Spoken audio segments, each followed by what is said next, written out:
Hi everybody. So continuing to work on the right spar. This is actually today. I'm narrating this and posting it the same day.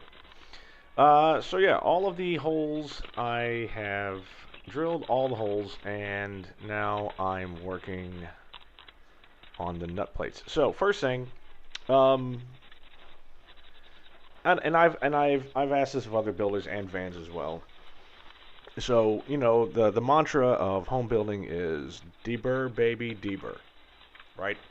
Every piece, you don't want sharp edges, you want nice smooth edges. Nice smooth edges don't get stress cracks as much, you know, so you want everything to be smooth. And in that, I guess, and in that theme, so I'm going ahead and I'm deburring the flanges to the spar. I did it for the other one as well. Now, there's parts of the spar, as you're staring at it, it's a very impressive piece, right? You've got the main spar in the middle. You've got a webbing that you can actually see on top there. You've got the bent flanges, which are part of that first piece I was talking about, and then you've got big hunking metal chunks on the other side. You know, big metal bars, and you know it's stout. But if you look, so if you look at the webbing, for example, the webbing isn't deburred. It has been stamped, and it still has the stamp marks on the side. And you sit there and you look at it and you think, well, do I deburr that? Am I supposed to deburr the edges of the webbing? How the hell do I even deburr that without cutting into the main part of the spar underneath? So, you know, armed with these questions, I called Vans. Well, this was part of me fixing. It was the same call where I was asking questions about fixing the tank and having the attached brackets facing in the wrong direction. And they said, no, you don't have to worry about it. Yet you can deburr the flanges if you want. Just make sure, because I will be going back through, and I will be priming the areas where I have cut all the metal out of the flanges later. So I will be priming that. So as long as you hit up the edges where you've taken anodization off, because all of these parts are anodized, then you can go ahead and just deburr all you want. Of course, I'm not going to touch the edge of that webbing because, and you can kind of see it there in this shot, because I don't want to screw that up. Anyway, I digress.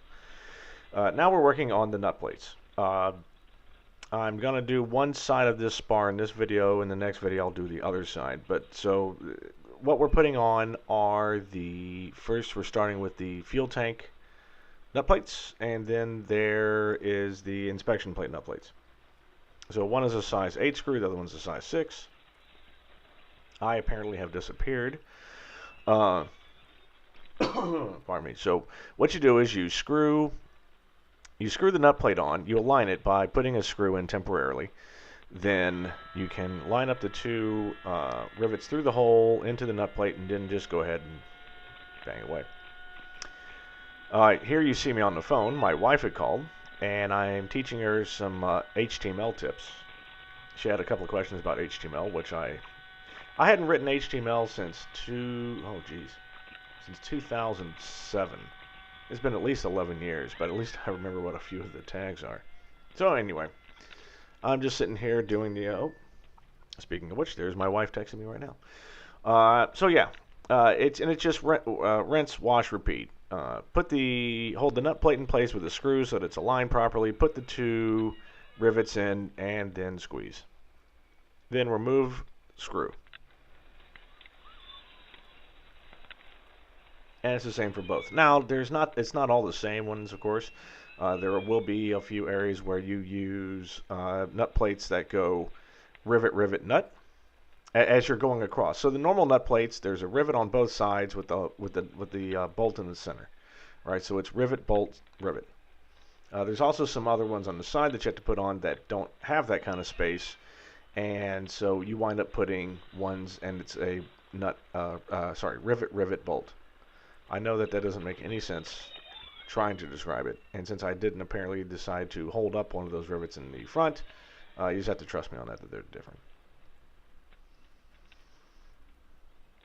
So anyway, just putting these nut plates on, going to do it to the other side, and once they're on, then we're going to countersink the holes, which I talked about in a couple of videos before, and I had done on the earlier wing, to prepare for the screws, which will come later.